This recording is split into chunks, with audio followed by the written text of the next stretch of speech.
What's up?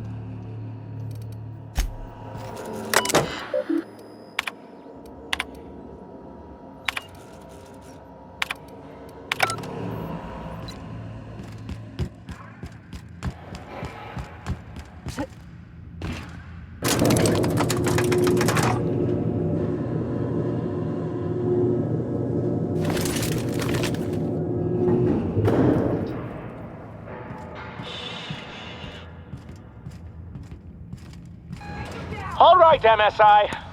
I'm not one for rousing speeches, but the captain needs our help. So, get in there and fight! On him! Come on, Cap! Can't get past that armor!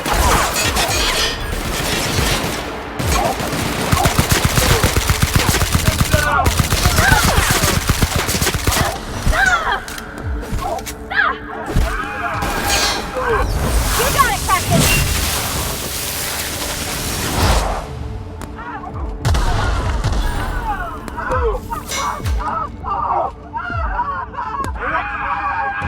Like a hole in the arch!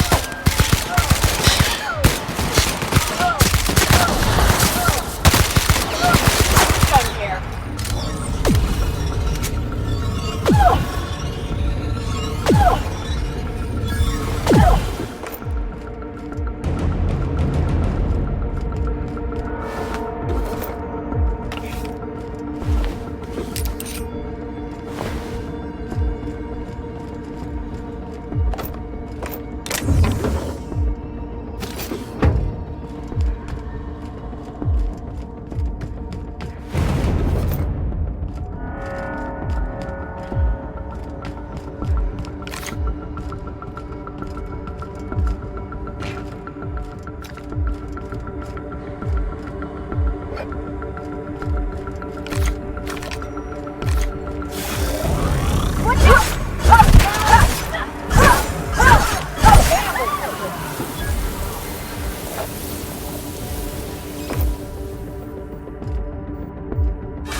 Something's not right. I'm gonna go have a look. Incoming, Captain!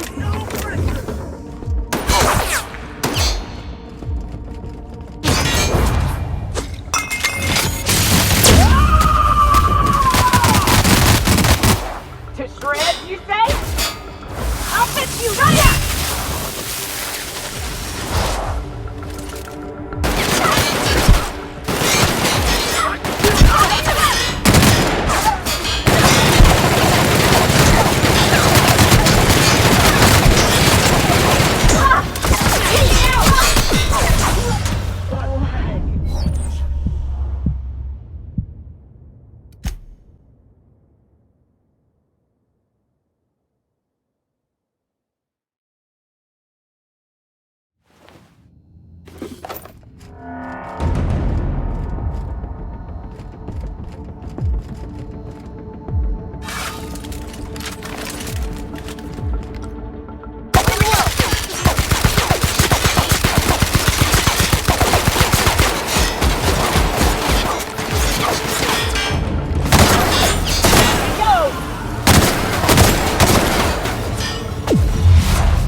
Take you right out!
really doing this, huh? Take a breath now, folks. Once we're up there, I suspect we ain't gonna have time to stop shooting.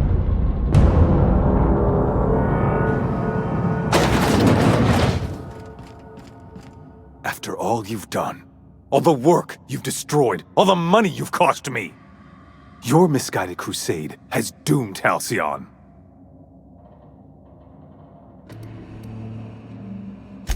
Idiot!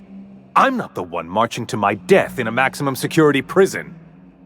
In any other circumstance, I'd admire your boldness. In this one, however, I have only 2 words for you. Fuck off.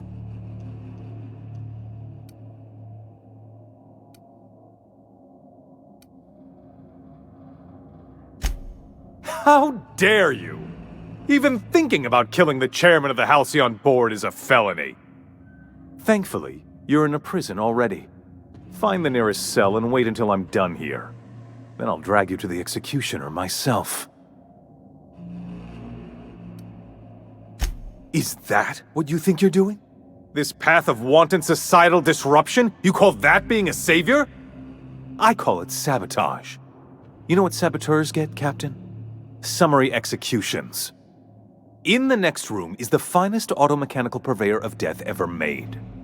Try not to scratch the paint with your skull, it was fucking expensive.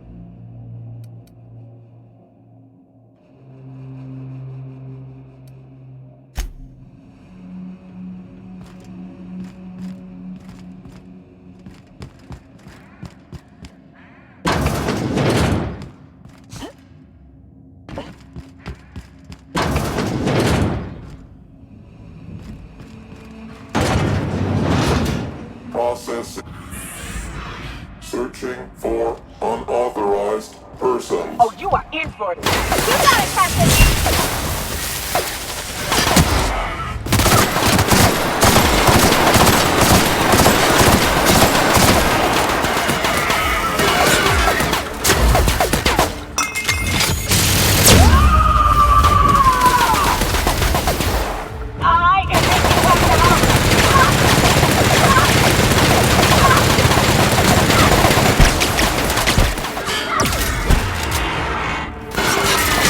Here goes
Halcyon after all.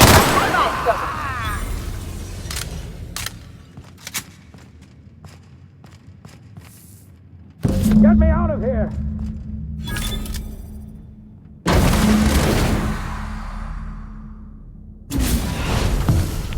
You don't know how glad I am to see you. You lunatic. You broke into the board's own fortress and killed the chairman just to rescue one doddering old man? You are absolutely out of your mind, and I can't begin to thank you enough.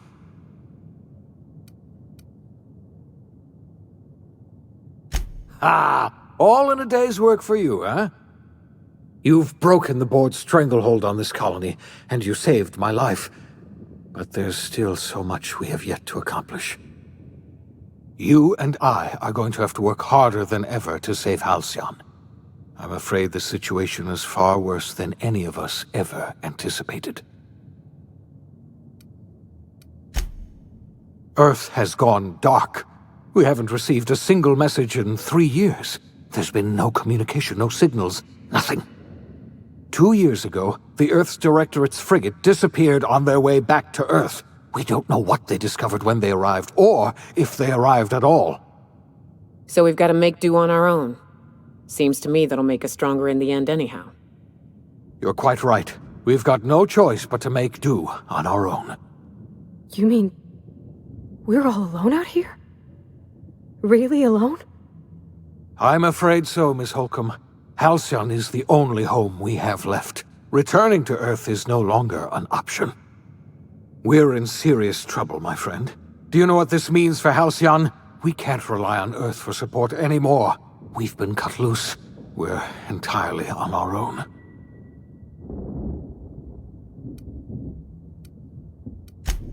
Yes, we do. You've done a marvelous thing. You've succeeded where anyone else would have failed, including me. We must begin the revival process immediately, starting with the Hope's brightest minds, and then we're going to fix this damn colony, one problem at a time.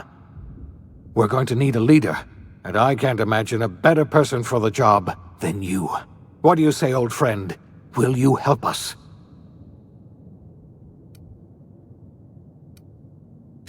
When I revived you, I thought you were going to help me save this colony. I was wrong. I had our roles reversed, you see. You're the one who's going to save us all. I'm just the one who set you on your path. You're the best thing to ever happen to Halcyon. If you want to take it upon yourself to lead this colony, you have my support. We're not a colony any longer, are we? Our last connection to Earth has been severed, and so we have been set free. Our future is uncertain, and no one knows what tomorrow holds. Exciting, isn't it?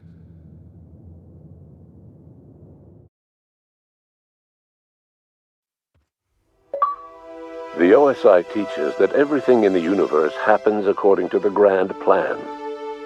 But the stranger that arrived in Halcyon was an unplanned variable. From the moment she landed in Emerald Vale, her actions altered the course of history. The events on Tartarus brought about the end of the board's authority. But the board's mistakes would haunt the colony for decades to come. The damage they left behind would require the work of a generation to repair. Dr. Phineas Wells began reviving a handful of the Hope's colonists. Engineers, scientists, technicians, and intellectuals. They were among the brightest minds the Earth had ever sent out into the stars. The Hope scientists and engineers woke up in a colony descending headlong into total collapse. With no way to return to Earth, they had no choice but to band together and devote themselves to the cause of saving Halcyon. The people of Halcyon were nothing if not hardy. In the absence of the board's authority, many of the colony's settlements banded together with a single purpose in mind: survival. Life was especially hard in the years to come. Some towns dissolved by attrition and starvation, but most of them found a way to carry on. In the years to come, Halcyon was forced to reckon with its newfound freedom. The board was gone, and for better or worse, the colony was responsible for its own destiny. Sanjar's civil liberties and worker-centric policies were slow to catch on with the other corporations. But as Halcyon began its long, arduous journey toward recovery, many of Terra 2's smaller townships started adopting MSI's alternative corporate structure, and eventually became entirely self-sufficient. In the coming years, many of these townships managed to eke by, where otherwise they might have starved. Adelaide McDevitt replaced Reed Thompson as the leader of Edgewater. She and her followers transformed Edgewater in their image. Anyone loyal to Reed was pressured into leaving town, and those who stayed behind adapted to her way of life. Adelaide transformed the old cannery into a new garden. The nearby Edgewater Cemetery provided a convenient source of fertilizer. It was said that the first corpse that fed her garden belonged to Reed Thompson. Junlei Tennyson fought to protect the groundbreakers' independence. While the board's influence faded, mechanical difficulties forced her to rely on parts that only corporations could provide.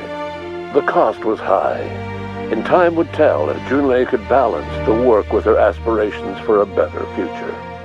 The rediscovery of the Hope and the abandonment of the lifetime employment program forced Byzantium to come to terms with some uncomfortable realities about the state of Halcyon.